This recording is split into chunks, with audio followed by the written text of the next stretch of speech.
Tabiriba madimideng tabiriba singbo hanba maktada Akongchanba Thokchom na ikai khumna jabaga loinana taramna okjari. Ngasi amuk pumnamaki damak pujarakliba yamna nungairagadaba legal drama web series asigi maming Criminal Justice Behind Closed Doors haribasini. 2020 ki December 24 ta Disney Plus Hotstar da release taukiba IMDb da 7.4 gi rating piriba Indian Hindi language ki legal drama web series amani. Apurba Asrani ki hai singlaba wari gi kuida Rohan Sepi amadi Arjun Mukherjee na direction pibani. Maruoiba saktam langliba sing kharadang pallabada mayamna sakhang narba maming lairaba advocate Bikram gi saktam da Jisu Sengupta. Advocate Bikram gi mama Vijaya gi saktam da DP Nevel. Bikram gi nupi Anuradha Anu gi saktam da Kirti Kulhari. Bikram amadi Anuradha gi machanupi Riya gi saktam da Edriza Singha. Amadi advocate Madhav Misra gi saktam langlibana Pankaj Tripathi. Pumna makpu Akongchanba Thokchom na amukka na ikai khumna jabaga loinana legal drama web series ama oiriba Criminal Justice Behind Closed Doors hariba season asigi wari paringda pumna makki pukning singsinjari. Ahanba sinda ulibasi Bombay High Court tani. Court asida case amagi hearing chathari. Case asigi mari lainana maming lairaba advocate Bikram na wa ngang bahuri. Aikhoigi leibak sida makhal makha kaya gi mi singni lairibase. Adubo tasing reality dadi ani khaktani. Sakti leiba mapangal kanba amadi asonba. Sakti leiba mapangal kanba singna police amadi media bo makhoi gi mangkhiba achanba min natraga sa sing thinaba police amadi media bo season aduna phangi. Aduga lairaba asonba singti sa sanda phubagumna sinaba phubiba. Aduga makhoi gi kholauna lambi sorokta thoktuna laujaba. My lord, Nandu Bagulbo, Minung selectena, Miyoi Karana Hatok Pikraba, victim amani. Masida Ladiba, Minung Sipoktaba, Saram Chatsapa Anisina, Mabu Hatpani. Masida Ladibasi, Nandugi Masano Pisimi. Baba Sahib Ambekar Masana Iba, Constitutiona, I koi the Nalu Piba, I koi right ki Maramda, Makoi school latami. Aduga, Masina, Chahi Humputaragi Matungta. Makhoi apokpo mapabungbo sathi na phubi duna hatok pikre magi leiriba thaktuna maram oiraga masigi lebak sida phatraba miyamna khoktek bo ohele mamit uchadraba singda lo phanganduna asonba singi chaisu ohenbio amadi khonjel thokpa ngamdraba singi chaisu ohenbio my lord asumna advocate Bikram na just the hairba matung atopa nakal gisin amada muk olibasina advocate asigi nupi oiribi Anuradha Anuna Maithongda Yamna Nungaitaba Awaba Sakpamga Loinana was basin amada tablet anikak loktoktuna Tataki Karigidamak Mahangna Sumna Tauribano Haibadudi Hausik Pobagi Oina Kangbangamdri Makaki Wari Paring Singda Maram Singdu Soidan Ulakani Wari Singasi Mamutana Kangna Nabakidamak Wari Paring Sida Adumak Pukning Changmina Kisi Aduga amuk sin nasidagi nathairaga hanagi Bombay High Court ki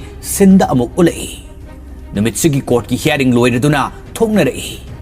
Thoglakpagi lambida victim gi family oiriba mama macha uhumda advocate Bikram na wa hairi. Nang karisu wagano. Kesi aikhoina mai pakna basang sili. Haujikti supnagi nang nasa amadi nangi angang singpu section laidib hono. Thagachari sahib.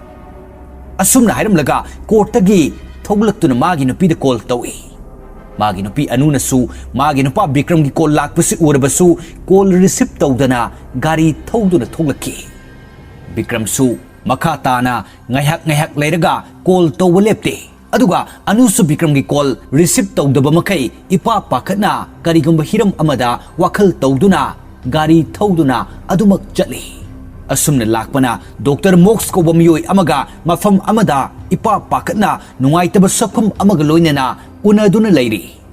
Makhoi ani unaba sida kari wari sanaki kari thabak sing pangthoki haibadi hausiki oina ayengba singda uttana phumduna adumak thamle. Makha taba warida soidana khangminagani. Asumna makhoi ani kana khangda chikna unaraba matung hausik Mafam masi thaduk tuna anu magi gari da lakpa haure.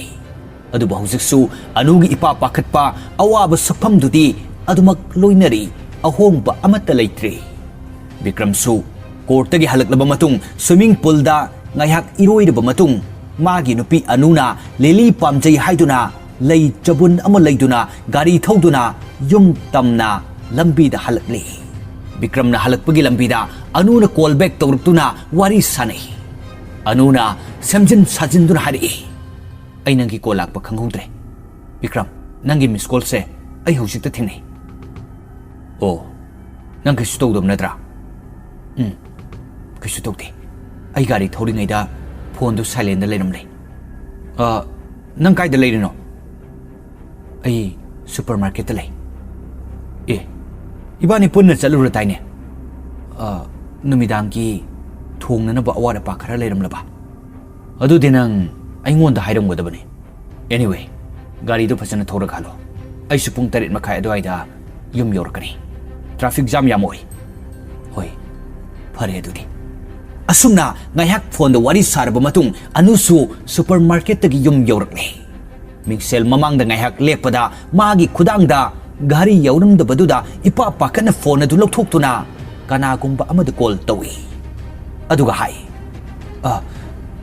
ꯑꯩꯒꯤ ꯒꯥꯔꯤ ꯊꯝꯂꯝꯕ꯭ꯔꯥ ꯑꯗꯨꯋꯥꯏꯗ doctor ꯃꯣꯛꯁꯅ ꯈꯨꯝꯂꯛꯏ ꯑꯩ ꯑꯝꯇ ꯌꯦꯡꯈꯤꯒꯦ ꯇꯁꯦꯡꯅ ꯀꯥꯎꯔꯝꯂꯕ꯭ꯔꯣ ꯅꯪꯒꯤꯗꯨꯕꯣ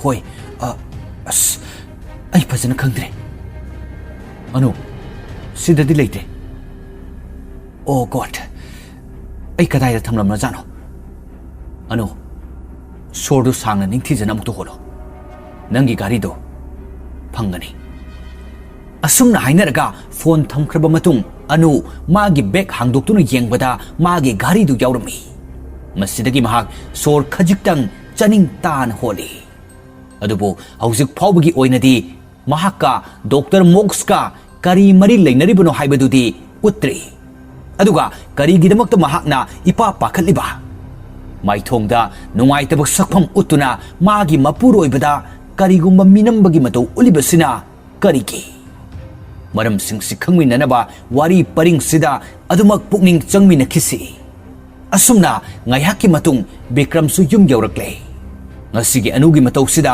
ꯀꯔꯤꯒꯨꯝꯕ ꯆꯤꯡꯅꯕ ꯈꯔ ꯂꯩꯕꯗꯒꯤ ꯇꯦꯕꯜꯗ ꯂꯩꯔꯤꯕ ꯑꯅꯨꯒꯤ ꯐꯣꯟ ꯑꯗු ꯂꯧꯈꯠꯇꯨꯅ ꯀꯣꯜ ꯍꯤꯁꯇ꯭ꯔꯤ ꯑꯗꯨ ꯌꯦꯡꯏ ꯃꯍꯥꯛꯅ ꯌꯦꯡꯕ ꯃꯇꯝꯗ ꯔꯤꯁꯦꯟꯠ ꯀꯣꯜꯗ ꯑꯟꯅꯣꯟ ꯅꯝꯕꯔ ꯑꯃꯈꯛ ꯌꯥꯎꯔꯝꯃꯤ ꯅꯝꯕꯔ ꯑꯗꯨ ꯃꯍꯥꯛꯀꯤ ꯐꯣꯟꯗ ꯁꯦꯞ ꯇꯧꯁꯤꯟꯗꯨꯅ ꯊꯝꯈꯤ ꯕꯤꯀ꯭ꯔꯝꯅ ꯑꯅꯨꯗ ꯑꯥꯏꯁꯀ꯭ꯔꯤꯝ ꯍꯪꯕ ꯃꯇꯝꯗ ꯑꯅꯨꯅ ꯀꯥꯎꯊꯣꯛꯇꯅ ꯂꯩꯔꯛꯍꯧꯗ꯭ꯔꯦ ꯍꯥꯏꯕꯗꯒꯤ ꯕꯤꯀ꯭ꯔꯝꯅ ꯃꯥ ꯂꯩꯔꯨꯔꯒꯦ ꯑꯗꯨꯅ ꯃꯥꯒꯤ ꯒꯥꯔꯤꯗꯨ ꯊꯥꯎ ꯀꯣꯟꯅꯔꯔꯣꯏ ꯌꯥꯝꯅ ꯌꯥꯎꯗ꯭ꯔꯦ ꯍꯥꯏꯗꯨꯅ ꯑꯅꯨꯒꯤ ꯒꯥꯔꯤꯗꯨ ꯄꯨꯔꯒ ꯆꯠꯈꯤ ꯃꯇꯥꯡꯁꯤꯗ ꯕꯤꯀ꯭ꯔꯝꯅ ꯑꯅꯨꯒꯤ ꯒꯥꯔꯤ ꯄꯨꯗꯨꯅ ꯆꯠꯂꯤꯕꯁꯤ ꯇꯁꯦꯡꯕꯒꯤꯗꯤ ꯃꯥꯒꯤ ꯒꯥꯔꯤꯗꯨ ꯊꯥꯎ ꯌꯥꯎꯗꯕꯒꯤ ꯅꯠꯇꯦ ꯑꯅꯨꯅ ꯉꯁꯤ ꯒꯥꯔꯤ ꯑꯁꯤ ꯊꯧꯗꯨꯅ ꯀꯗꯥꯏ ꯆꯠꯂꯨꯏ ꯀꯤꯂꯣꯃꯤꯇꯔ ꯀꯌꯥꯝ ꯁꯥꯡꯅ ꯒꯥꯔꯤꯁꯤ ꯊꯧꯔꯨꯏ ꯍꯥꯏꯕꯗꯨ ꯌꯦꯡꯊꯣꯛꯅꯕꯒꯤꯗꯃꯛ ꯑꯅꯨꯒꯤ ꯒꯥꯔꯤꯁꯤ ꯄꯨꯔꯤꯕꯅꯤ ꯕꯤꯀ꯭ꯔꯝꯅ ꯁꯨꯄꯔ ꯃꯥꯔꯀꯦꯠ ꯆꯠꯈ꯭ꯔꯤꯉꯩꯗ ꯑꯅꯨꯅ ꯏꯟꯗꯤꯌꯟ ꯂꯥꯏꯐ ꯏꯟꯁꯨꯔꯦꯟꯁꯇ ꯀꯣꯜ ꯇꯧꯗꯨꯅ ꯋꯥꯔꯤ ꯈꯔ ꯁꯥꯏ ꯍꯜꯂꯣ ꯏꯟꯗꯤꯌꯥ ꯂꯥꯏꯐ ꯏꯟꯁꯨꯔꯦꯟꯁ ꯑꯣꯏꯕꯤꯔꯕ꯭ꯔꯥ ꯍꯥꯟꯅ ꯃꯃꯥꯡꯗ call ꯇꯧꯖꯈꯤꯕꯗꯨꯅꯤ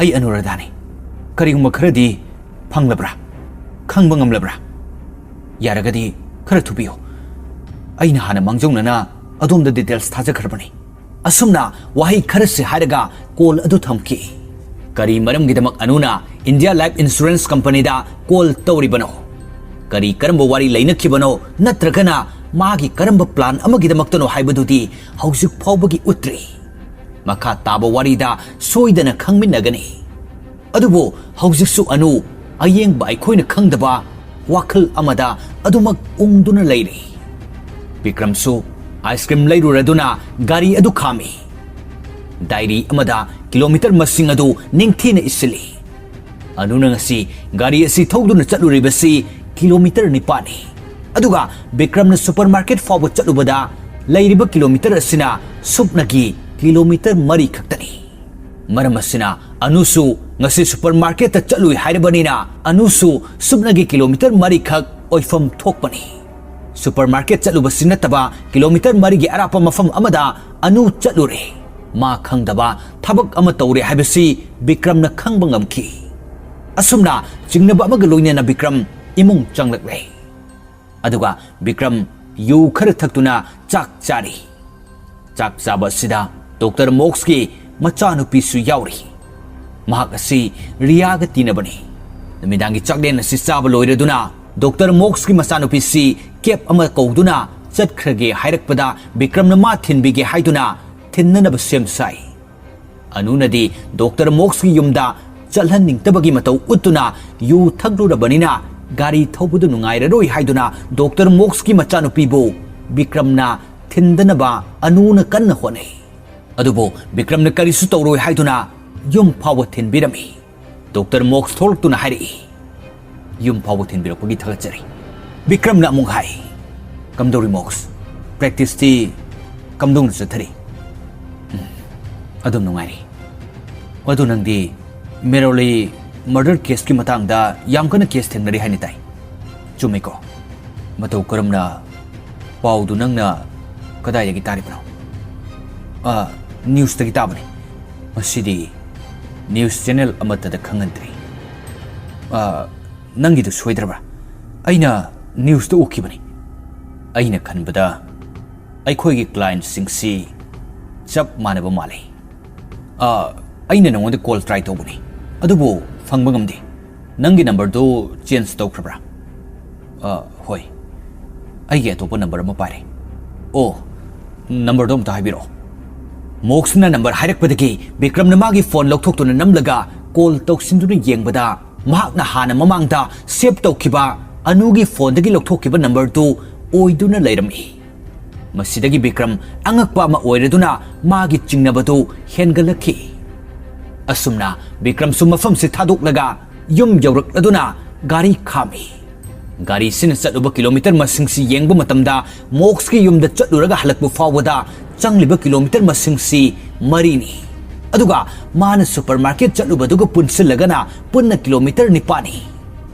anuna ngasi chatluba kilometer masing siga Bikram na chatluba siga manabagi mathakta anugi recent call history da yauramba number do Dr. Mox ki orambadu da karigumba arunba kharadi laire khanduna magi chingnaba wakhalsu ka hengalakhi masin maram oraga Bikram gi wakhalsi asuki matik nungaitaba phawre asumna Bikram gari dagi kumtharaklaba matung imung da changlakladuna numidangi tumnanaba sem saraduna anuga tumtharami Bikram na anugi haksang sokpa matamda anu hainadaba phawraduna tawrakanu haina Bikram da hai masida Bikram na sauna nangna ingonda minamba asumna hari anuna khumlai ai minamde kari matangino asumna hainaraga Bikram na anuda downstairs dagi karingba pot ama lawrunaba chatlalami anusu pot adu lawba lakpada table da leiriba thang adu ubadagi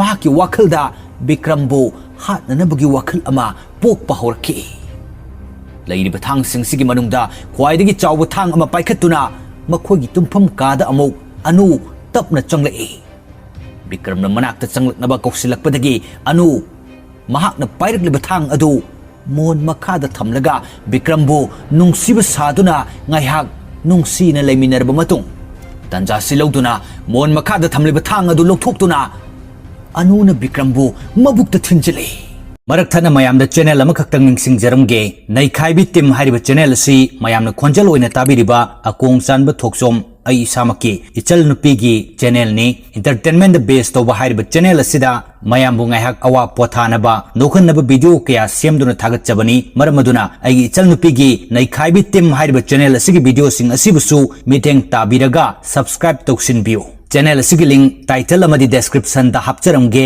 aduga comment su pin tawjaramge soidana support toksinbiramu adudi makha taba warida amuk pukning changminarasi aduga anuna city hospital da phone tawtuna ambulance lakna bhai hello ai husband do asokba man maram oraga khudong thiningai ore leiri mafam sina bandragi ocean view plot number 73 asumna phone tawduna hairam laga anu masada I tairaduna mafam asidagi tapna thoki matausi machanupi Riyana uhobadagi chingnaraduna mamabu kaujai hanjin hanjin kaurabasu mama anuna karigumba amata khumda mahaki tabli khong thang adumak thangduna chali matauksida hena chingnabadagi Ria famung da tadun leiriba mapagi manakta changlakpada mapagi pukchepta thangna thinbadagi I leptana thoktuna wana chaina khanglambadu thengnakhi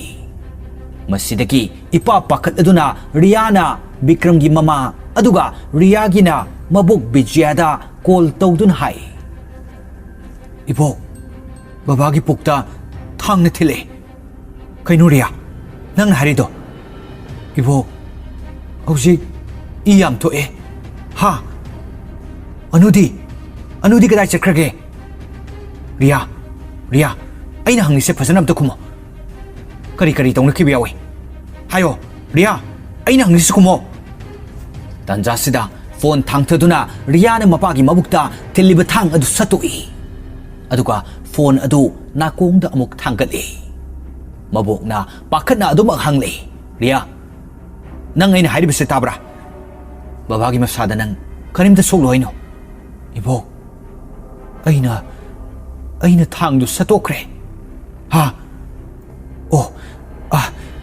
ai lage hause asumna ngaiak wari sarbu matung phone adu thamnakre Riana thang adu satuk lobana maram orega Bikramgi mabuki asokpa adu I ka hena thoglaki thokliba I adu pina mensinaba Riana yamna kan hona jai matang sida ambulance amadi police su yokselaklei masidagi Riya ipa pakatna thang adu amuk paikhatli police na hai taptho thang do ingon piro asumna haraga thang adu lawi aduga lakminari betim da hai napi police khara mafam sida lakna bhai ko masi haraga Riya da amuk onsilaktuna amuk hari nangi mating pangnaba akhoi mafam sida lakpani kaisu tawroi nangi madi kadai chakre Riya karimta khumde asumna ngaihaki matung nupi police ki timna Riya bu mafam sidagi puduna satki police officer asina hari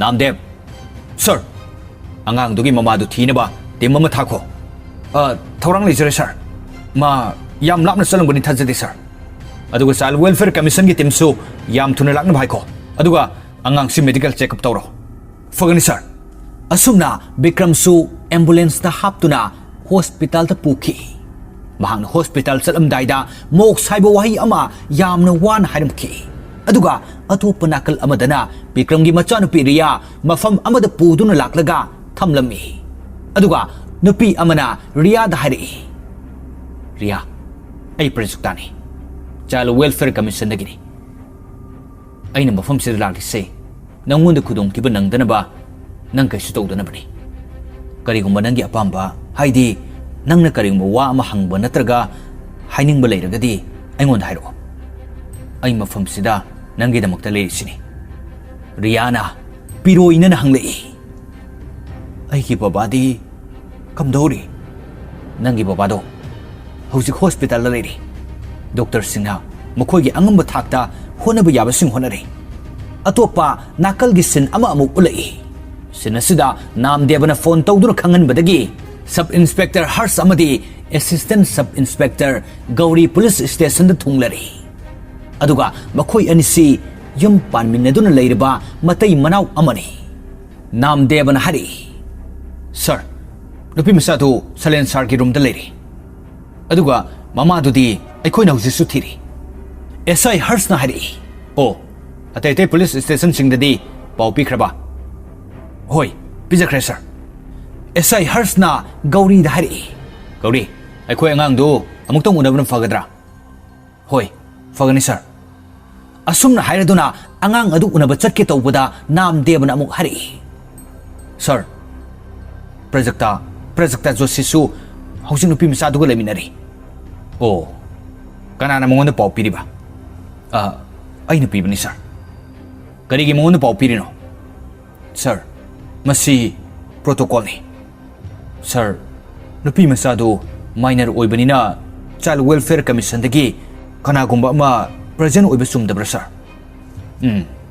hoine madu pumnamak oiragasu hana aikoi khanaraga adugi matungda child welfare commission da pau pibu yaidana sorry sir Masi compulsory ni. Aduga Salen sir na su aingon da khangalak padagi pausi piki bani sir. ASI Gauri na amuk hanglai.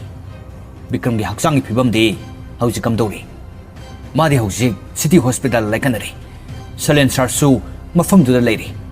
Matam simakta da atopa sin amad uhalibasina Bikram gi nupi anuna ahingi matam sida makhongna tapna lakpana hauji Bikram bu layeng liba city hospital asi yaurak nei. Aduga Bikram gi manak ta sen silaktuna kaplaga Bikram ai soikre haina hanjin hari. Police sing Bikram gi manak ta gi anubu chingthokna bhonei.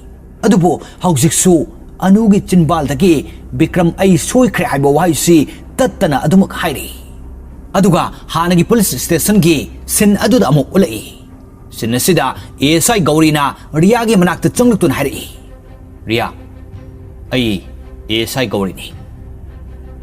Aikoy na nangi mating pangupami.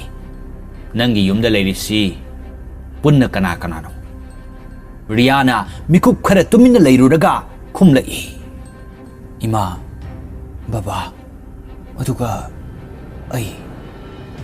Ngasi thoki bathok sig matangda nang aingonda kariyumba khara haiba yabra. Riana paukhum pibagi mahutta wahang oina hanglai. Aigi babadu siradra.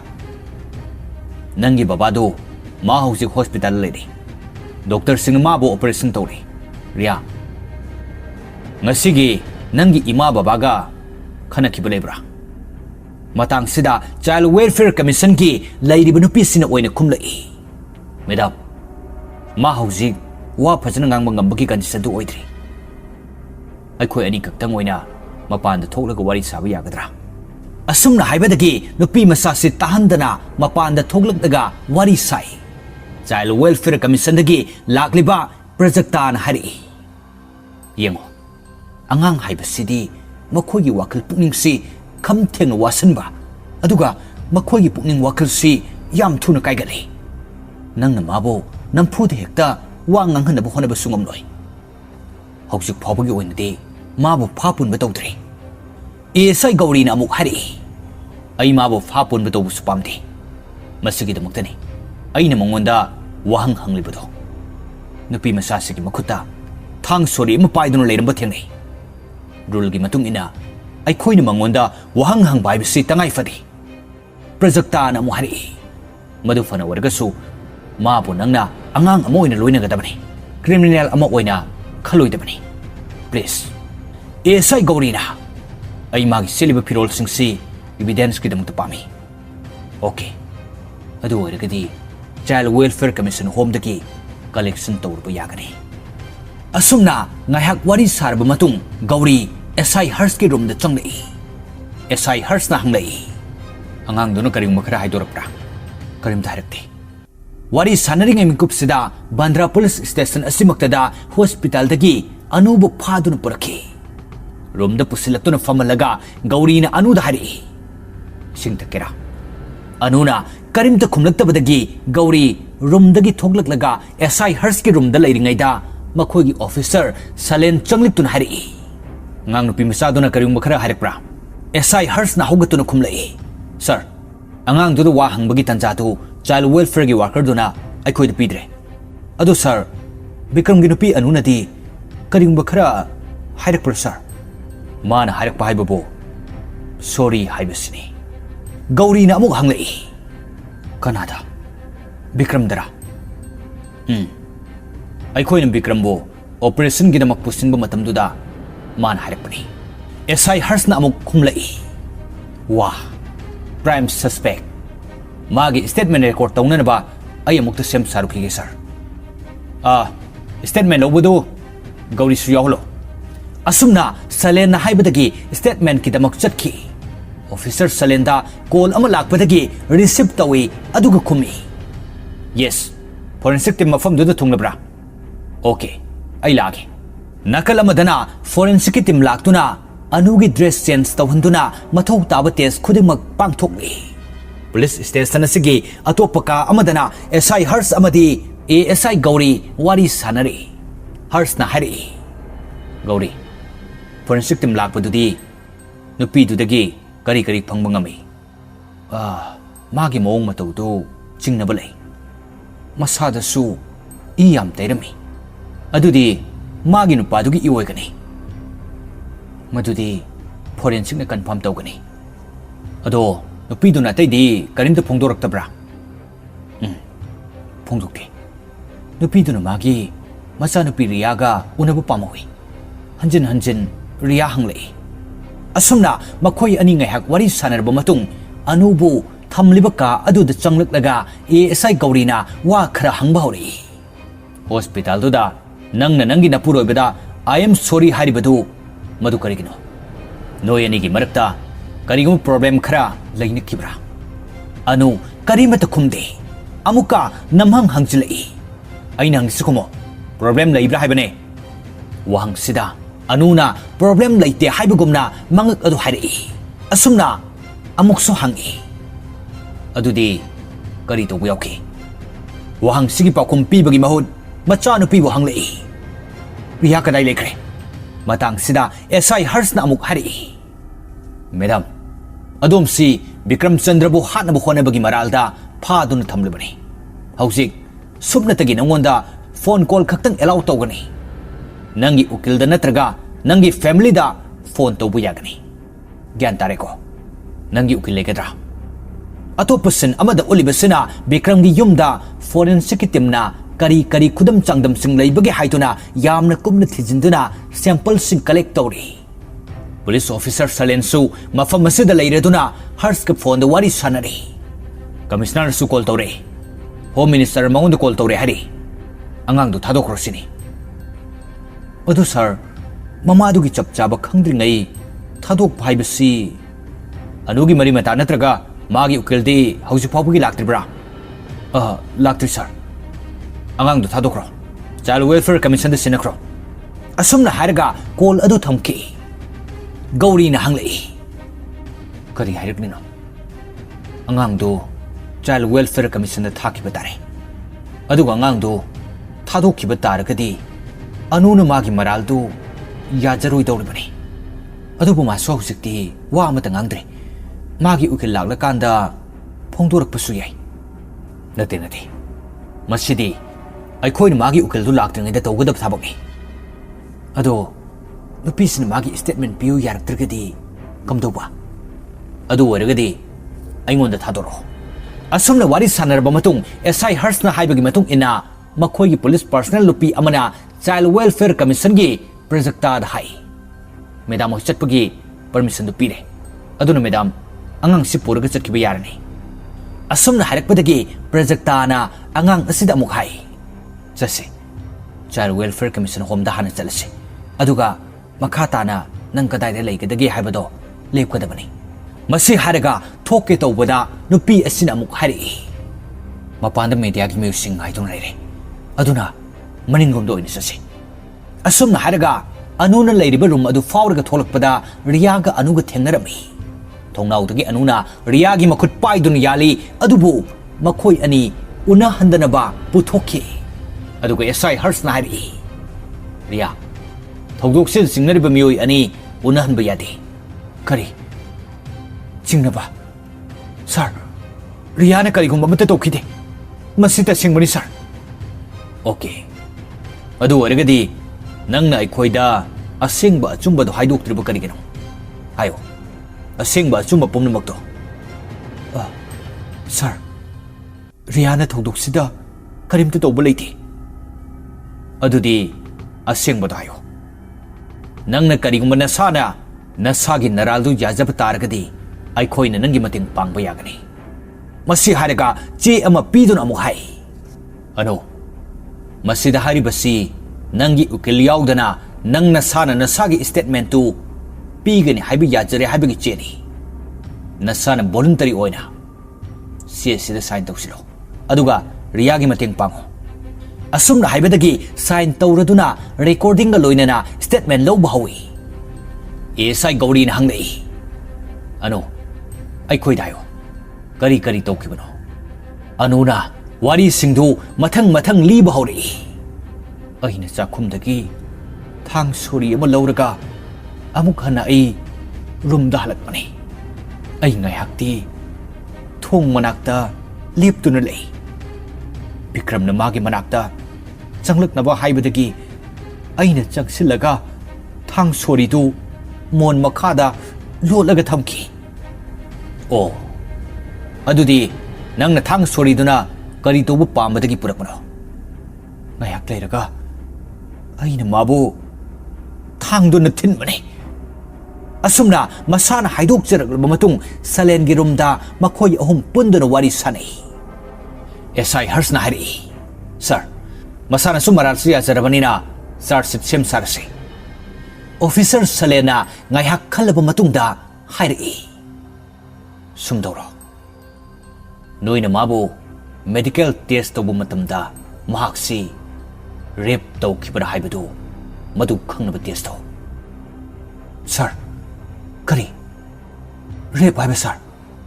madudi kari ganu sir makhoi si yum panmina duna leminaraba nupa nupini natabrani sir matang sida namdev changlaktur hari sir anugi mapani haiba ama mafam sida lai oh ai wari sage asumna haraga officer Salena wari sai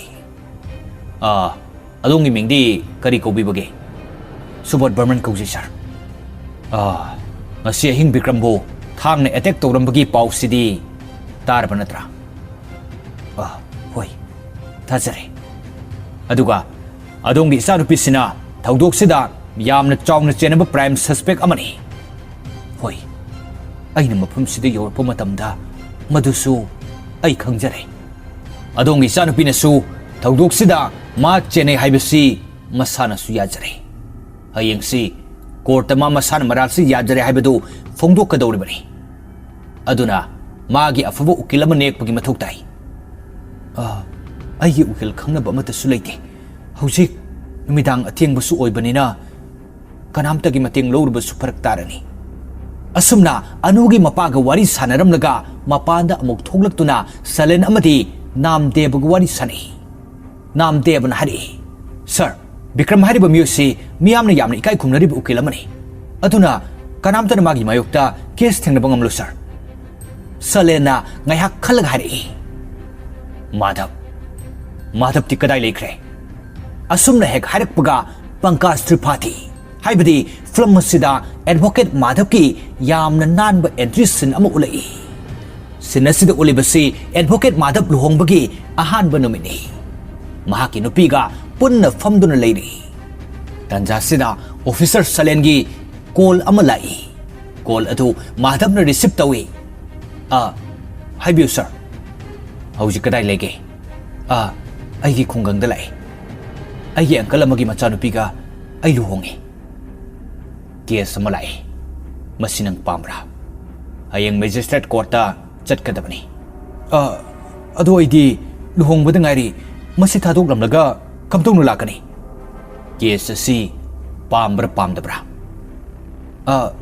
client du sel paiba imungira ngasi hing Bikram Chandra du thang attack toram lai Bikram Chandra haidi ukil do magi nupina case si prime suspect ni case si nang pambra pamdabra haibadu hairo nang na pairo hairagadi ai atopu ukilama thigedawribani pungani muk leiraga Patna dagi paigedaba flight ama lei ado flight ki paisa dudi makhoina pigadra Madhav hayeng thengnarasi hoi sir masi haraga phone hek thambaga firon loisinaba sem saba hawi maduda magi nupina hari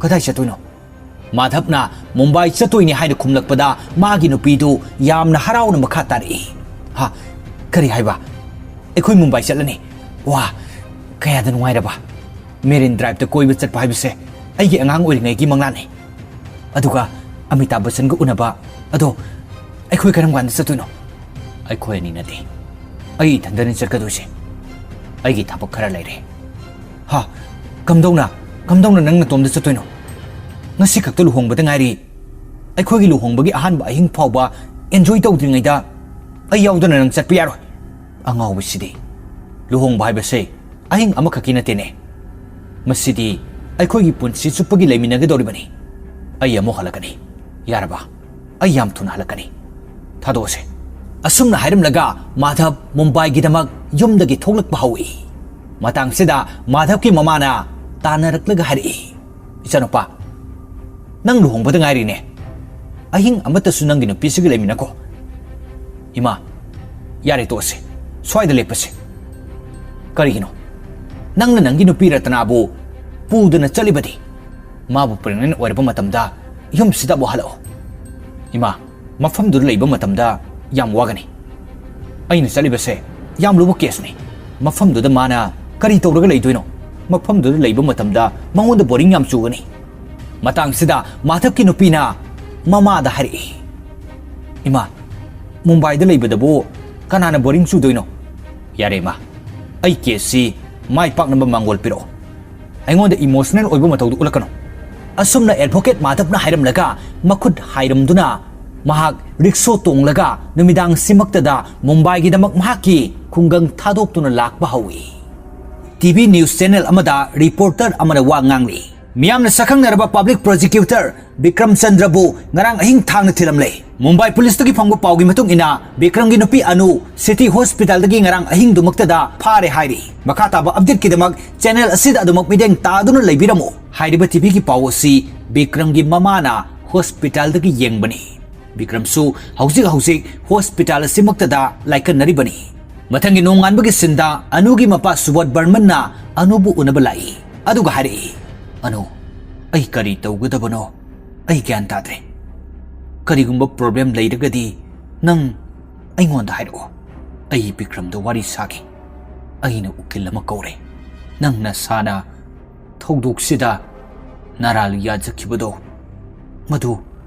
madu hausik nauna semtok semjin tawbada mana nangi na ting pangani anugi chinbal dagi wahi amata haiduktana mamit dagi mapi leptana sinthaba makai mapagi wahi singsi taba tamak tari loinana mathangi sindana advocate Madhav hausik police station da thunglare aduga officer Salenga wari sanari advocate Madhav na hari sir anuna maraldu masana yajare haribasibu yajakrabra adudi sir mana ukil pamdragadi kharige ingondu call tawraklibano selfie kaminanaba call tawraklibra maram haibu Madhav masigi case atopa ukil lamatana thengnaroi adu sir nupiduna thangna thilamlaga ma kaida chalisano ai koi sumadu khangde adubo pung khargi matungda masu hospital da lai aduga mana laklaga masi soi khrena ngakpi na ba hairuklibra sir aduga ma yamna kaplami as masana su laklaga masagi maraldu yajaram labanina adu weragadi masidi open and shut case ni natrani sir madu su khangtri adubo ai khoina khangdaba karigumba angakpa kharadi case sida leiri aduna nangna case thengnaba horo natradi makoina government ki ukilama magi damak pikragani kanana maithina bagi damakta lanthengnagani adu sardi nupi du da karigi damakta thabak tu pangthoklibano haina hangbibra sir ai khoigi wahangi paukhum singsi straight oina mana ai khoida amata pirakte nangna amuktang mangonda hangdabi yengo adu sir ai gi paisa gi maram do ergadi magi mapaga wari sanaro asumna sinasi loidaduna anugi machanupi Riyasu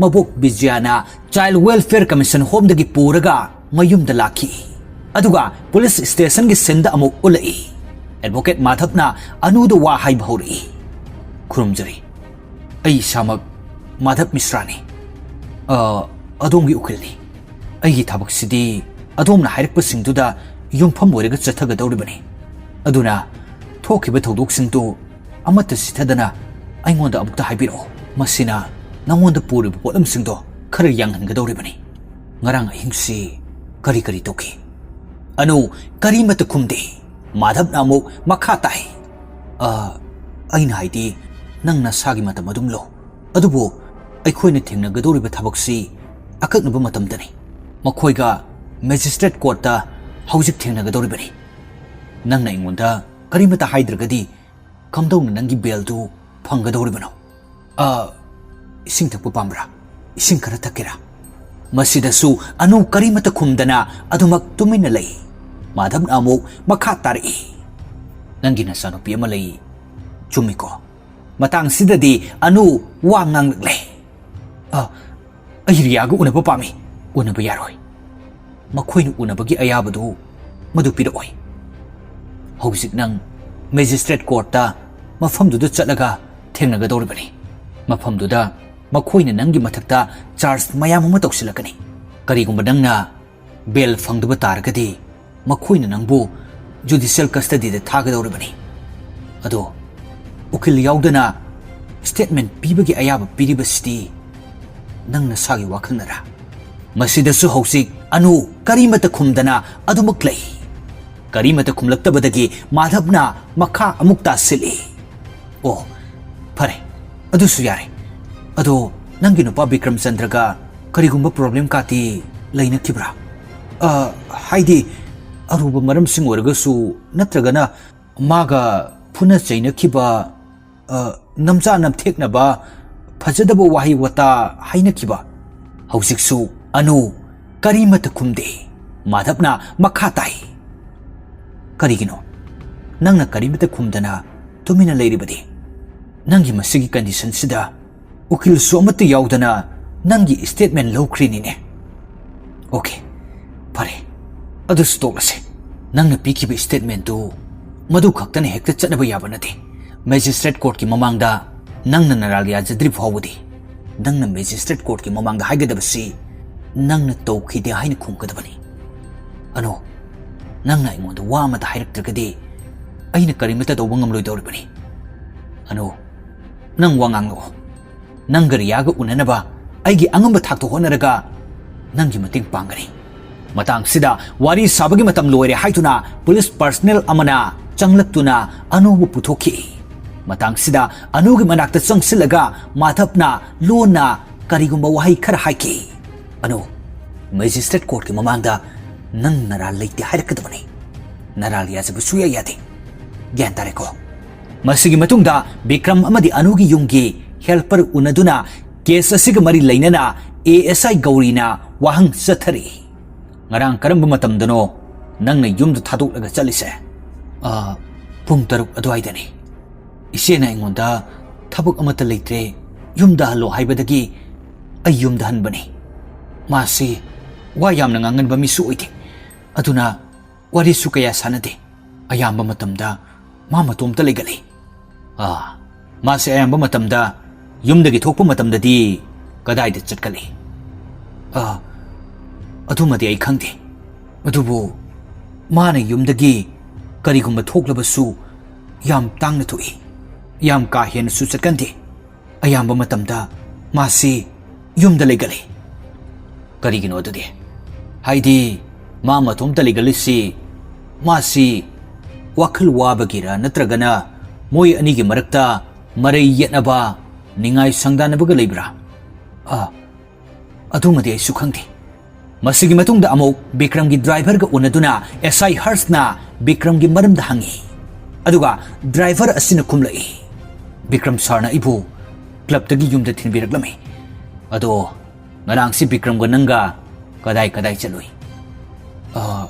ngarang ayukta sartu court ta chale nang si driver natra nangna gari thobu matamda namitu selaga thobra sir ai si Bikram sir ki driver ni adu oragasu madam ga makhoi anikak adum chatpasu yawi madudadi sir masana adum gari thojabani ngarang nang chatminaba matamda noi sir gi mutti kamdawi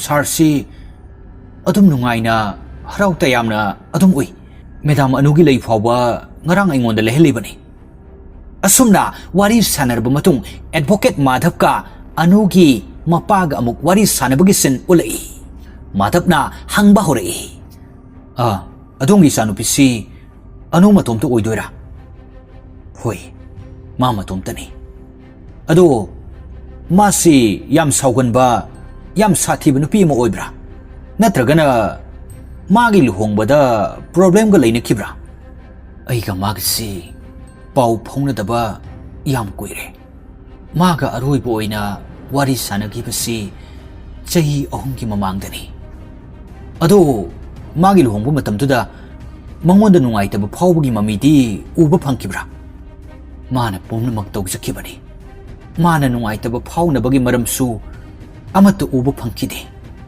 अदुबो अमुक्तंग निंगसिंग ngamri yengbiyo anuda karigumba problem laikiba natragana bikram ga makhoi ani gi marakta karigumba issue khara lainakhibaga leibra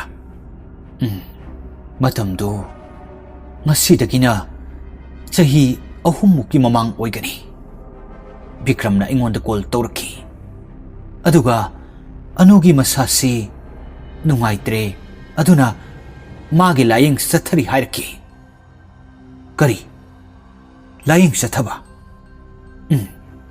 मासी psychiatrist अमना lying ले high अदुबु मंगोंद लेरिसी करी करंबा नुंगाइतबनो ऐ अदुदि खंदे हौजिक कांदी मयाम से Coke चिकपु फावबा therapy तौनरेदना अदुना ऐना मतमदुदा माना हाइरक्लिबदुगी मतंगदुदा ऐ याम serious ओइने खंजलुदे ओ फरे ओइनिंगबु ओइरसनो अदुबो अखोय हौसि लानथेंनबा हौरबनी अखोयगी खुदसी थांगदबा हौरबनी अदुदि नंगना केसी थेंनरनी अइना लानथेंनगनी अदुगा मायुकनरगा तौबु याबु खुदिंमक तौगनी court की मनुंगदा खकनतना मपानदसु तौबु याबु सिंग तौगनी हौजिक अखोयना बेल अमा फाइल तौरनी अदुगा अदोमना खंगदबा अमना हियरिंग अमा चथबा मतमदा लाख अमा लौगनी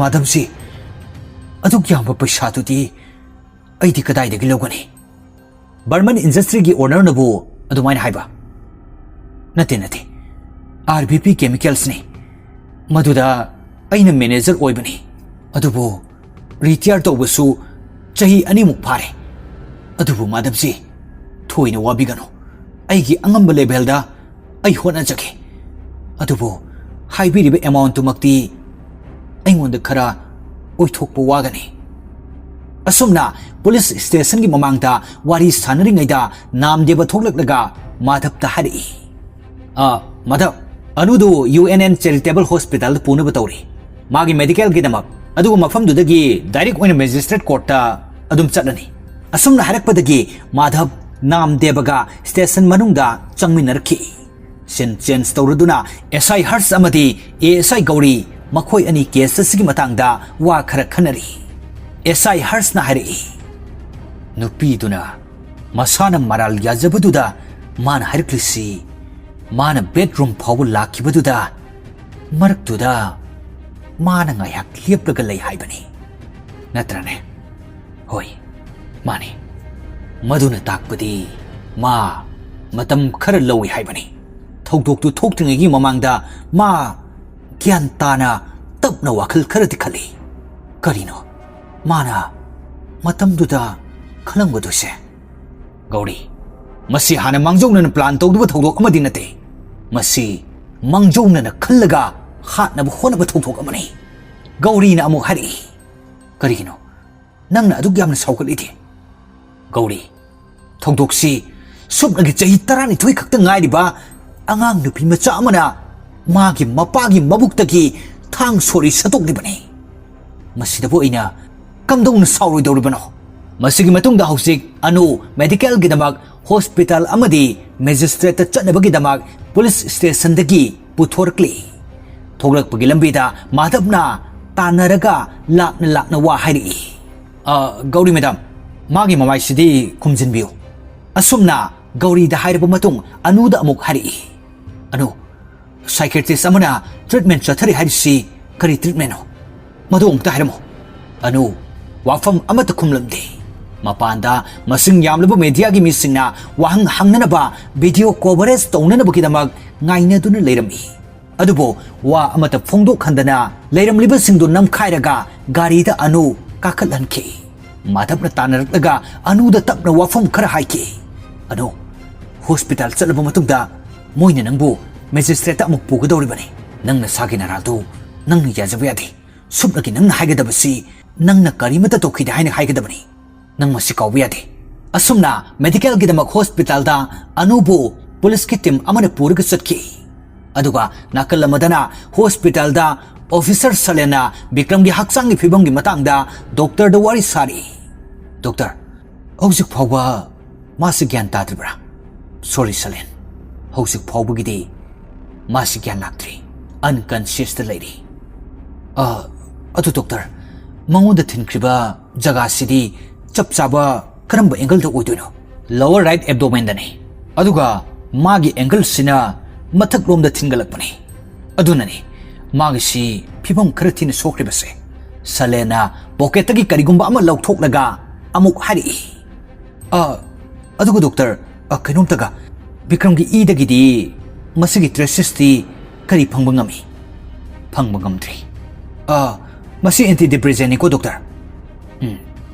मानी असुमना ngahak wari sanarba matungda anusi doctor Moks को डॉक्टर अमदा लायिंगली हाइना विक्रम की ड्राइवर ना हाइरकपगी मतुंग इना एडवोकेट माधव डॉक्टर मोक्स उनबा लाखी डॉक्टर मोक्स का उनदुनो वारी सानरबसु अनुगी मरमदा हंगबा याबा हंगलबसु यामना अकुपा मरोलती हाइदुप ngamloi हाइदुना हाइदुरखिदे सुपनकी अनुद नारिबा लायोंगसी क्लिनिकल डिप्रेशननी असि खक्ता हाइरखी नाकल अमदना अनु हॉस्पिटल यौरकले डॉक्टर ना अनुद हाइरी फीसियम तरुक थोपियो प्राइवेट पार्ट की स्वाप लौगदबनी असुमना डॉक्टर ना अनुबो मेडिकल टेस्ट कया तौबा हौरमी एसआई गौरीना डॉक्टर दा हंगी डॉक्टर करी ओरमी कमदौरे डॉक्टर रिपोर्ट तो पुंग मंगादगिना तरुक फाउबगी मनुंग फंगनी अदु डॉक्टर नुपी दुद रेप नत्रगा करिगुंबा फोर्स तौबगी खुदमदी फंगबा ngambra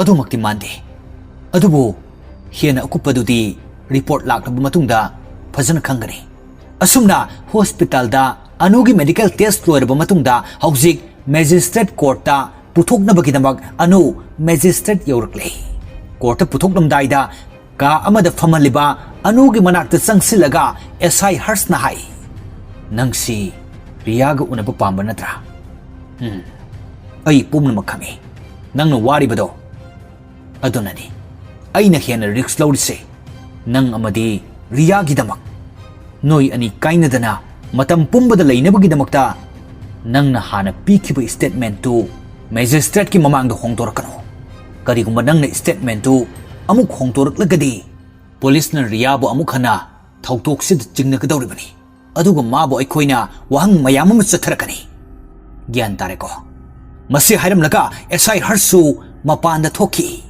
अनुसु करीमत खुमदना ममितगी मपी लेप्तना ताब मखै ओमचाकनना कन्फर्म खंगदना खंगहौरी नायहाकी मतुंगदा थौरांग पुंब लोइरदुना कोर्ट की हियरिंग मतम यौरकलदुना हौजिक हियरिंग चथबा हौरी जज के माइकैदगी हारी case number 173 the state of Maharashtra versus Anuradha Chandra accused की मथक्ता मी हानबो होनई हाइबगी मरालदने असुमना हाइरगा जजना खंगलकपगी मतुंग इना विक्रम की माइकैदा लैरिबा एडवोकेट असिना हाना वा ngang हौरी योर ऑनर अनुराधा चंद्र हाइरिबा मिसक असि अयोबी थाक्तु खुदोंग थिनिंगाई ओइरिबा मिसक अमनी प्रोसिक्यूशन की विटनेस हाइबबो मागी मचानुपी रियाना अदुम ओइबा याई अदुना करिगुंबा माबु बेल पीखिबा तारगदी अई तसेंगना अकिबा पोई अदुगा मागी मचानुपीदसु हेना साफु अमा पिरकबा याई मतंगसिदा अनुना जस्ट हाइरि रियाबो अइगा मुक्तो उनबा यागद्रा please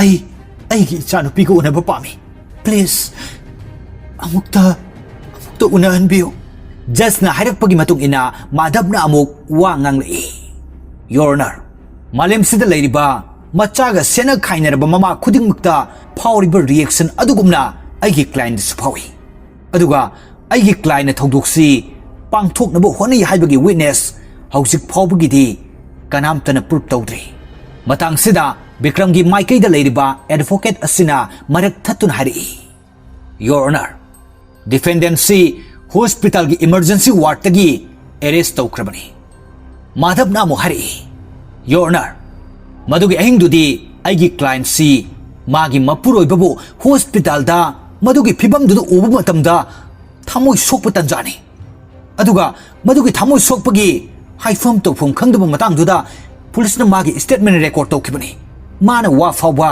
ningthina fajana ngangthokpagi condition oidaba matamduda Bikram gi advocate aduna amuk hari madhabji adongi client na wahina haiba khak natana mahak na yajare haidana irabani adom ubidabra magi statement ta iriba singdo maduda clear oin irabani ma ukil pamde haidana madhabna amuk makha tari your honor aigi client na police station na piki statement ta masana maral yajai haribadu aigi client yaningte masi harakpadagi just na amuk hanglai Anuradha Chandra nang nasana nangi naral yazakibadu maduda nang lepabra wahang sida anusu ngaihak khallaga koina yenglai maduda madhabna naral yazaganu haibagi ingit tawri madudagi amuk laithorklaga anu SI harsta amuk yengi kari khumsige ngaihak tang khali aduga anuna khumlai aduga anuna masagi maraldu yajare haina khumlai paukum si tabadagi just na madhab tahari madhabji nangi client siga hana mangjona unaraga amtadi pau phongrak puyadro IPC sections 307 amadi 324 gi matung ina Anuradha Chandra na mi hana bo honabagi maralda amadi ma masana khudong thiningai oibu khulai paiduna masabu chaina pijabagi damak mabu court sina judicial custody da thare matang sida madhab na hari your honor defense na bail gi file ama tawri kanamba ground da aigi client si mentally unwell oi masi magi psychiatrist na pirakpa letter ni mahak si clinical depression amadi anxiety gi damak Dr. Mok Singh bina housing treatment chathari atopa advocate aduna amuk marak thalai your honor nupi sigi macha nupi bu safe oina bagi damak bail si reject to bu pamjai anuna khumlai ai gi ichanu pidha karimata tawroi madu ai khoina kamdongna thajaga dawribano maramdi aina ai gi ichanu pibo yam nungsijai o nangna nangi na chanu pibo yam nungsijai sinine adudi nangi nupa Bikramdi kamdoba nang mabudi nungsibra wahang sigi paukhum anuna ngai hakti pide amuka so hanglei aina simple question oina hanglisini nang Bikramdi nungsibra ai mabu nungsi o aduga husina mabu nangna thangna thinba asumna anuda hairambadagi advocate asina just amuk onsilaga hari aina haijabuduni your honor maksi ayubi thakta khudong thiningai oiba misagamani mayam si tarba matungda just na lauthorei magi bail sikae hariba accuse judicial custody da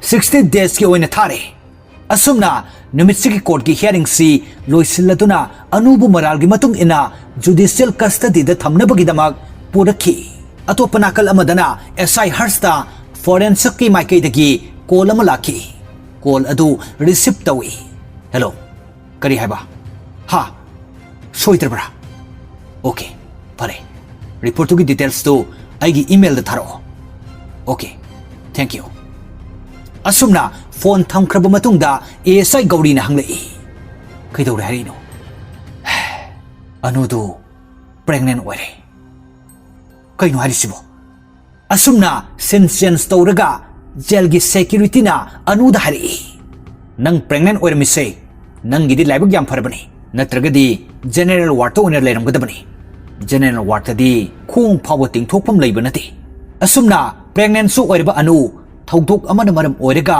judicial custody da numit humphuni wana khangba tarami nongma officer Salena anubu treatment chathariba Dr. Mox ki manakta laktuna anugi maramda hangi aduga anugi medical record singdi Bikramna medical record sing si pamdi mahak na ingonda request tawrki anubu private oina treatment chathanaba adudi karigino doctor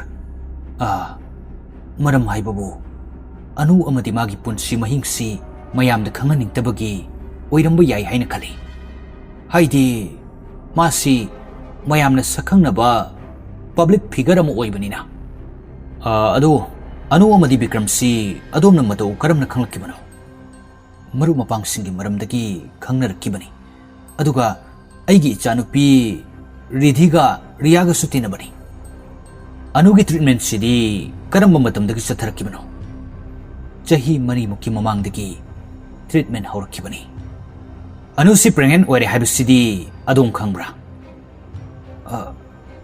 khangde anu nasu madugi maramdadi aingonda haidi ado Dr. Mox thogdok thokiba ahingduda Bikram na gyan mangdringai hospital chalamdai mikuptuda mahakna wahi amaka hairami mana hairamba wahi si Mox haibasini mana doctor gi ming palamba sigi matangda idea kati leibibra doctor da leiti sir adubo numitugi numidangda aigi ichanupi ridibu yung phawu mana thinbiraglami adubo mana aigi ming palambadugi maramdi ai su khangba ngamdi okay anyway doctor masu yam thuna phagalaglaga maram khuding maktu ai khoida hairak poisano masigi matungda police na anugi numitugi call record sing thigatpa matamda khangba ngamki madudi anuna numit asigi numidangda call manga tawkhibagi record fangba ngamki ahanba call da Bikram da aduga anisaba call da psychiatrist Dr. Mox da aduga ahumsuba call da India Life Insurance Company asina chingba singda call tawbagi record sing phangki ahumsuba India Life Insurance da call tawkhibagi record sigi matangda khanaba haurki masigi matangda thigatpa matamda anu Bikram amadi machanupi Riya insurance company asimaktada life insurance yauramba thenaki makhatana police sing khanabada Bikram si hatuk laga anuna life insurance ki senpham do phanghona ba tawribra karigumba madu oiram lagana anuna masagi maral ya jariba sina karigi asumna case aski matangda maigai kayada onduna yengba horki nakalamadana Bikram su masadu khara leng otpa ngamlakle haina hospital lagi pau pirakpadagi Bikram gi mama Bijya amadi Riya punna harau Bikram bu unabalaki Riya nasu mapabu ubu phanglani khanbada harauna laksaki adubo makhoina hospital gi oksilaklaba matam sidadi khudak asida Bikram gi hakchang ka hena phibam soksilakuna khudak asida Bikram gi aroiba sor honba mikup haibada oiki nungaiba asa amaga loinana lakiba Riya mapagi thawai yaudrba asiba hakchang yenglaga khangamdraba chainaga loinana yumda halakpa taki ona thoina lau khongna kapsaki court ki hearing da public prosecutor gi site gi wafam pukhalaki madudi Bikram so hojikti sirabanina anuna mi hatpagi damak IPC section 300 ki matung ina magi fangpham tokpa chairaktu phanghanabagi matangda khananaba wafam pukhalaki adubo defense council gi maike dagisu anugi bel pibi nabo wafam pukhalaki adubo court na maram chade haiduna mathangi hearing si anuna angang unaraba matungda oina pangthoklagani haina lauthoraki loinana Riyabu mabok Bijya gi yumda statement lobada public prosecutor oina leiriba advocate asi yauram damak case asida makhatana hairiba advocate asi yaudanaba khanghalaki asumna anu tha khara jail da wana awaba kaya khanglaba matung hausikti machanupa ama phangjari masigi matungda anugi ukil asina Riya da wahang khara hangbalaki Riya nangi babana nangonda nangi imana naribisigi maramda haiba leibra babana ingonda imasi depression lay hai adudi karam matamdano hairise chahi anigi mamangda adudi Riya nangi babaga nangasi yam close oine ko adudi madi aigi best friend ni adudi nangi babaga nangasi tim mamu oiraga nangi imabu section na senare adudi aduga maduna tabadai di noina imagi damakta kari tawi imasi yam kaugali ningsinggandi.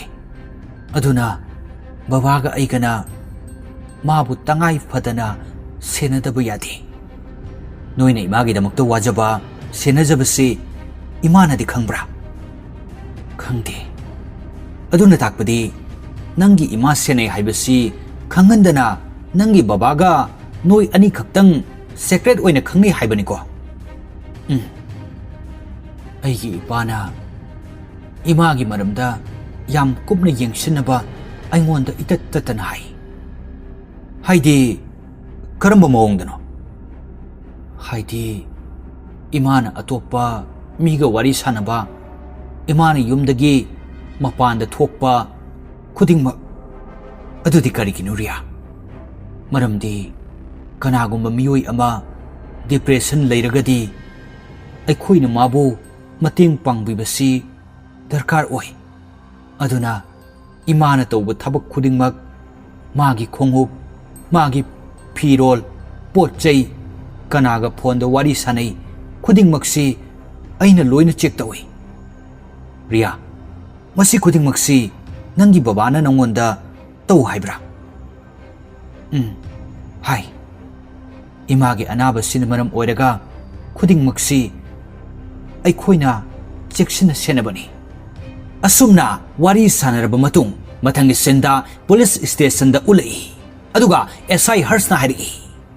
Namdev, sir, Bikramgi office tay kui dana tharakiba chesing collect tau haibadudi tawrbra? Hoi tawjare sir. Sidala jare sir. Masi pumnamaksi numit humnigi mamangda magi address ta tharakiba ngaktani sir. Asumna chesing tu mathang lokhatuna yengbada Mumbai Traffic Police na anugi mingda tharakiba che ama yaurami. Tharakiba che asi atai kari sunati. Anuna Dr. Mox ki yumda chatpa numituda anugi gari adu mafam chadana khamlambagidamag fine thinanaba tharakiba cheni. Masidagi Dr. Mox police station puduna laklaga wahang kaya sathaki. Dr. Mox singbe anuna Bikrambo hatpa numituda anusi adonga unakiko. Wahang sida Dr. Mox ipa pakhat nang hayak khali. Pakum biu doctor. Unade. Adudi masi karino. Aikhoina Bikramgi office tagi phangba traffic police ki salani. Masida yauri basi Anuradhagi gari gi number ni.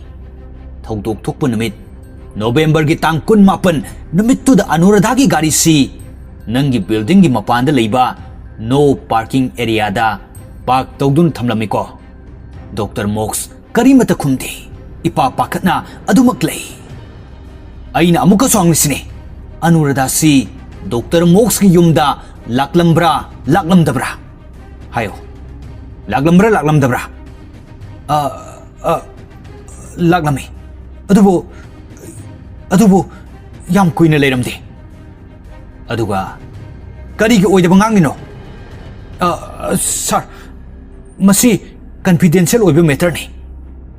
Nangna police aikoi si kari oina khale? Ha, kari oina khange?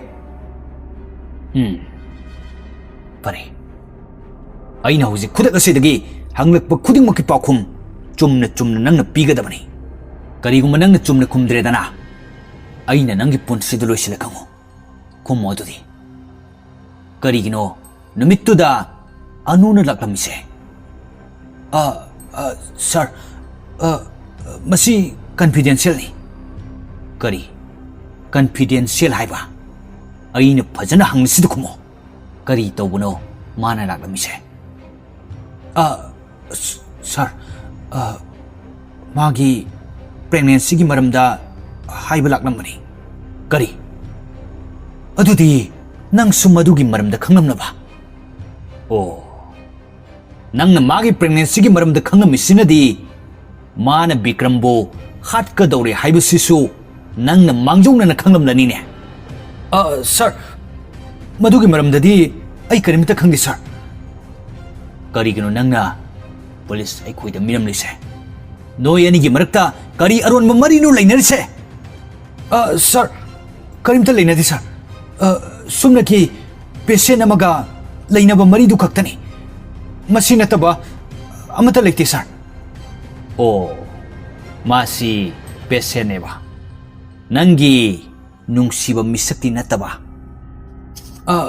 नते sir अदुगुंबा मरी अमता लेनते sir हौजिक केसी solve तौरे Vikram बु हाटपसिदा नंगसु यावरे नत्रा sir मदुगी मतांगदुदी आई करिमता खंगे sir करिगिनो नंगना अइंगोंदा हंजन हंजन मिन मंगांगसे मसिगी मतांगसिदा officer सलेना SI हर्ष पु कौथोकलगा high करिनो नंगना खलिसे नंगना तौरिबदु याम लाले करिनो नंगना doctor दुदा criminal अमदा तौगदबा मओंगदु तौरिबदो करम basis तनो यंगबियो sir मसिगी basis तने sir Vikram बु हाटप नुमितुदा Anusi doctor MOOCs की युमदा चले नुमितुदा मखोय अनि उनखिबसी करिगिदमक्ता लोसिनगदौरिबनो सर मागी नुपीना मपुरोइबु हाटपा अयाम केससिंगदा अतोप थर्ड पार्टी की मियोइसी अदुम यावगली इसम समना नुपीदुगा नुंगसिनबा मिसक यारे नंगी अहोंगबा मखलगी नोवेल दो मदु पाबा लेपो सर मसी नोवेल नते थोखिबा थौदुकसिंग हाइबनी सर अमुक्ता मतेंग पांगबियो डॉक्टर मोक्स अमदी अनुना पोक्लिबा अंगांगदुगा डीएनए टेस्ट तौबगी परमिशन दु कोर्ट तगी फंगनबा अमुक्ता होनबियो सर अइन प्रूफ तौगनी प्लीज सर ऑफिसर सलेना ngaihak khalaga hari ओके आई कोर्ट तगी परमिशन लौनबा होनरगे अदुबो मसिदा मोक्स के अयाब अमदी यामना मथौ ताई thank you sir thank you मसी हाइरम लगा एसआई हर्ष मोक्स थमलिबा कातुदा अमुक चंगलकलगा हारि मिस्टर मोक्स फरेने नंगसी विक्रम हाटपदा याउद्रे हाइना लौरसिने अदुबो मसी आई खोइना प्रूफ तौबा ताई सर कमदौना सर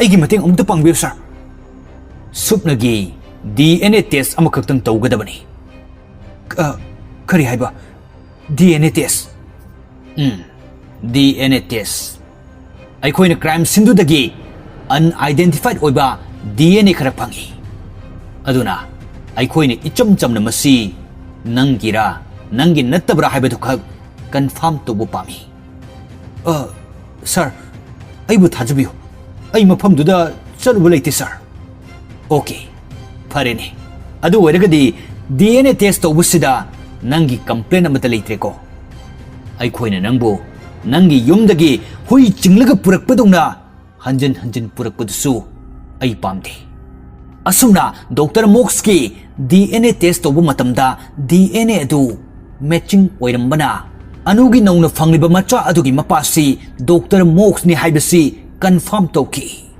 पाउसी तोंगान तोंगानबा मीडिया की खुथांगदा मफम सिनबा थोंकी डॉक्टर मोक्सु मागी पेशेंट अमगा लोइनना सेक्सुअल मिसकंडक्ट तौबगीदमग कोर्टना मेडिकल काउंसिल ऑफ इंडिया दा खंगनदुना मागी मेडिकल लाइसेंस फाउबा कखनबा रिकमेंड तौरगनी हाइना कोर्ट की माइकैदगिसु लाउथोरखी डिफेंस काउंसिल ना विक्रम की मरमदा थिगतपा याबसिंग थिगतकी मदुदा विक्रमगा ड्रग डीलर अमगा करिगुंबा पोसक अमा खुसिनबगी फोटो अमा फंगबा ngamki मसिदगी विक्रम सी ड्रग यूजर अमर हाइबसी खनबा होरखी मरम मसिना कोर्ट की हियरिंग अमदा पब्लिक प्रोसिक्यूटर ओरिबा एडवोकेट अदुना विक्रम की ममा बिजयाबु कौथोक्तुना हंगबदा बिजयाना खुमलई विक्रम ड्रग यूजर अमनते फोटोग्राफ असिद उरिबा विक्रमना ड्रग डीलर अमदगी करिगुमा पोसक अमा लैबा उरिबसी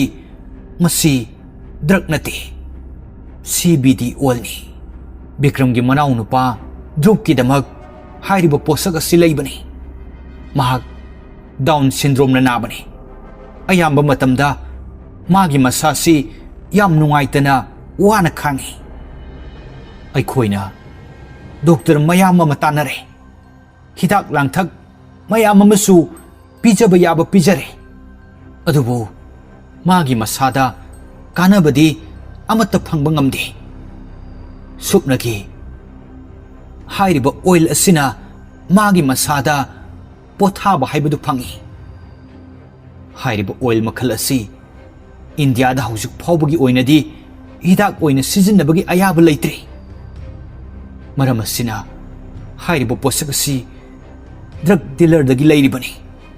Asumna matangi hearing amada amuk thawdok thokpa numituda anuna yumdagi makhongna thonglaklaga lambida lakpagi CCTV camera gi footage adu defense na puthorki. Masigi matangda defense counsel gi advocate nupi asina hangba horai. Anu numitugi ahingduda nangna yumdagi kari pairaga chali. Karim to pairaga sati. Anu CCTV camera gi footage ta mayek seng ui. Nangna karim posaga ma pairaga chakpado. Aduga nangna dustbin amada posaga du langthuglami. Madu karino. Please. Anu court asida mayek seng amta hayo. Petroleum jelly. Madu nangira. Nati. Adudi Bikram ki. Anu numituda nangna statement pibu matamda nangna haikibasi Bikram na nangwanda ising lawru nabagidamag down stair da thai haiki. Adubo mana nangwanda down stair da chalhalibasi ising lawba chalhanbadi nati. Chumiko. Aduga nangna numituda life insurance company da sukol tawki. Maduna kari maramgi. Aina call tawki badudi. Aina siba matamda Riana kari phanghawgadage haibagi matangdani. Oh. Karigino dudi nangna sibagi maramda khalamlisina. Ai khangbo ware. Karino nangna khangbo ware harise. Ha. Karino nangna khangbo ngamdrise. Matang sida anuna kaplaga yamna thamoi sokna harki. Bikram na mahakpu rape tawi mabu hanjin force tawduna sex tawnaba honai haibana chingba wafam kaya anuna phongdoraki. Anugi wafam sida public prosecutor oiriba advocate asina amuk hari. Your Honor, akiba haibasibu laitragadi oidaba ngang bangami. Aduga mi hatpusu ngami. Madugi example haibubu aikhoigi mangda lairibasini. Anuradha Chandra. Mahaksi Yum palaba luhong laba nupi amani. Aduga atopo nupa amagi masasu kansip oirabani. Magi mapuro ibabu makut makna thang na thilam naga magi chahi tarani thoi khakta ngairibi macha nupibu matum ta thamlam naga yum thadok laga chalibani. Aduga pung kharagi matungda magi nupasi tasengna sirabra haibadu confirm tawnanaba hospital ta amuk laki. Numit karanigi matungda Bikram su adumak thawai mangkre. Magi punsi maloikre. Masi semjin sajin ba icham chamba wari manati. Tasing bathongtok tuni. Aduga mana haurakpada likiba wari dudi makogi private life ki wari ni. Maikai marida wal na question ba makogi yung manungduda kari tawki haibasidi kanamata na khangbangam. Your Honor, Anuradha Chandra ki wari di aikhoi na tare. Aduga magi nupa Bikram di hausik aikhoi gi irakta hingnaga leitre. Magi wari di aikhoi na tabu phanglaroi. Nupi asina hatkibana maram oraga. Masigi lanjadaba isam chamjaba maithong sigi marumda mihatpa amagi phajaraba lichatu lotuna thamle. Aduna logi matung ina masigi mihatpi asigi mathakta khwaidagi ahakpa chairak adu pigadabani. Maramdi aikhoi leibak sidi lo leiba leibak nina. Maram singsina Your Honor, prosecution na court asida request tawjari. Madudi section 302 gi matung ina Anuradha Chandra bu sibagi chairak pigadabani. Thank you, Your Honor. Asumna haukibana tha kharasida court ki hearing kaya chathaduna nakal animakna case asigi evidence kaya puthoknaduna proof tawnanaba yamna kanna honaduna lakhi. Prosecution gi maikei dagi su mapuroi ba haliba anubu khwaidagi chawba chairak adu phanghannabu honari. Aduga defense counsel gi maikei dagi su phanggadoriba chairak asi yariba makai hanthanaba angamba thakta honari. Anusi abuse victim amani haibagi wafam phawba pukhalaki. Numit kayani gi matungda ngasisi court ki hearing chathagadaba aroiba numitni.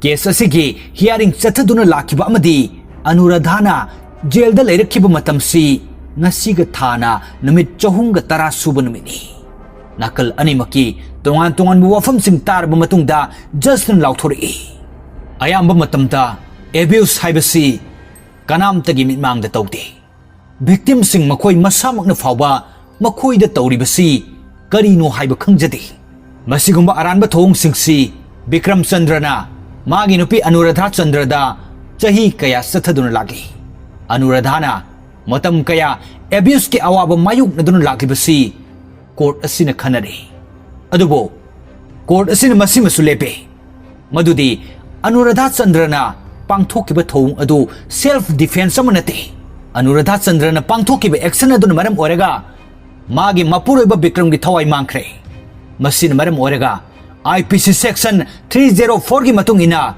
mi ama hatpagi chap chaba chairak tumakti natabida culpable homicide ki chairak adu mangon da pire court asina Anuradha Chandra bu kaisum sangda chahi ani leibagi chairak adu pire adubo case asi hek haurak padagi ngasi fawada case asi satharak pasida Anuradha Chandra na tha tara jail da leiduna punsi lelakle maram asina court asina Anuradha Chandra bu chahi amaga tha ani gi damak jail da makha ta na thare asumna court ki hearing asi loisin kibaga loinana criminal justice behind closed doors haiba crime thriller legal drama web series asi matang asida loisin ki tasing bagidi season asida leiribasi episode ni pani film sidadi visual oina ulakpanina wari si yamna koirga chali adugi sumathakta court ki hearing si aduki matik masing yamna chathai yam koithokna aina film sigi wari si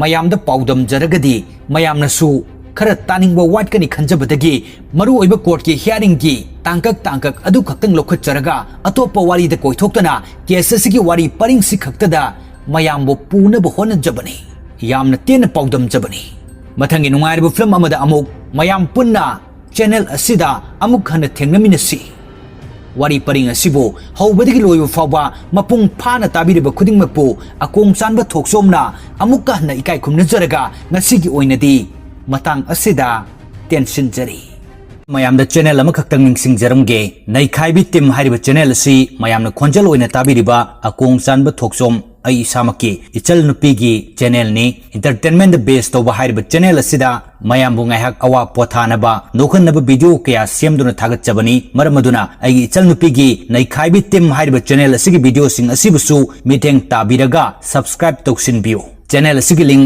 title amadi description da hapcharamge aduga comment su pin tawjaramge soidana support toksin biramu